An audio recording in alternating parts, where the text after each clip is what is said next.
Since history has been recorded, women have always held the expectation that they need to bear children and continue on the family legacy biologically. However, there are some women that are simply incapable of bearing children or simply want to just do more than pass on a name. They have goals and other things to do. Adoptions are a really good way for couples that don't have the time to have children and go through pregnancy, or people that are simply incapable of becoming pregnant. It's a second chance for another child, and it's something that's bigger than yourself.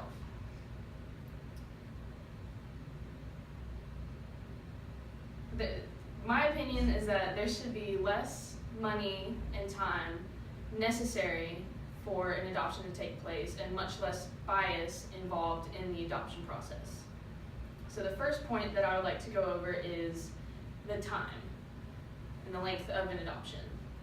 According to AmericanPregnancy.org, about the minimum average time that it takes to adopt a child is 2 years, which is already twice the length of pregnancy. Depending on the child and the type of adoption you want to go through, it can take even longer, up to 5 years. And open adoption is when the adoptive parents and the biological parents have an open relationship with each other. And a private adoption is when neither of them have any contact, they don't even know the other's name. And then there's the difference between domestic and international. Domestic is within the country, and international is adopting a child from a different country that you're residing in. International adoptions take much longer, surely over 2 years. I had one experience with a friend that adopted a baby girl from China, and they spent an enormous, crazy amount of money on traveling and fees and home meetings and appointments. So that leads me into my second point, is the money that is required for an adoption. A parent does not need to be loaded with money in order to make a child happy. But unfortunately, when you choose to go through with an adoption, the fees begin immediately. Before you even see a child or anything, they make you take classes to learn how to be a parent, which is good, but those also cost money. And the type of child, the age, the ethnicity, the circumstances also determines the price of the adoption.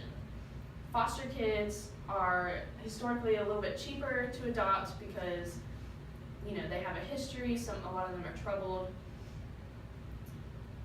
For a healthy child, it can cost anywhere between $10,000 to $30,000. As you see here, almost half between this half of the graph, all these people spent over $10,000, and that is much less than a natural pregnancy would cost. And this cost doesn't even include the travel expenses that people have to spend to go see the children if they're in different states, different countries. I agree that for disabled children, their adoption fees are a little bit less, and I think that's a good way to encourage others to give a child that needs a little bit more help that help. And then the last point that I would like to discuss is the bias that's within the adoption system. LGBTQ plus couples are much less likely to be picked as adoptive parents, but however, they are more likely to want to adopt.